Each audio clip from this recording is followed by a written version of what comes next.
నమస్తే, నేను Yashoda. Welcome to Pallavi TV.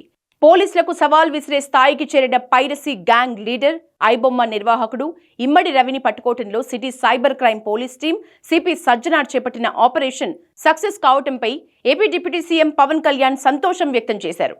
IBomma నిర్వాహకుడి arrest నేపథ్యంలో సినీ ప్రముఖులు సిపి సజ్జనార్తో భేటీ అయ్యారు.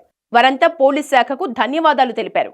ఈ నేపథ్యంలో పవన్ కళ్యాణ్ ఎక్స్లో స్పందించారు. డబ్బులతో పాటు క్రియేటివిటీని పెట్టుబడిగా పెట్టి నిర్మించే సినిమాలు రిలీజ్ అయిన రోజే ఆన్లైన్లోకి వచ్చేస్తున్నాయని పవన్ కళ్యాణ్ ఆగ్రహం వ్యక్తం చేశారు. దీనివల్ల సినీ ఇండస్ట్రీ తీవ్రంగా నష్టపోతోందన్నారు. సినిమా విడుదలే ఒక మహాయజ్ఞంగా మారిపోయిన ప్రస్తుత పరిస్థితుల్లో పైరసీ గ్యాంగ్లను కట్టడి చేయటం దర్శక నిర్మాతలకు సాధ్యం కావటం లేదని పవన్ కళ్యాణ్ చెప్పుకొచ్చారు. పైరసీలో కీలకంగా ఉన్న ఐబొమ్మ, బప్పం వెబ్సైట్ల నిర్వాహకుడిని హైదరాబాద్ పోలీసులు అరెస్ట్ చేసి వాటిని క్లోజ్ చేయించడం గొప్ప విషయమన్నారు.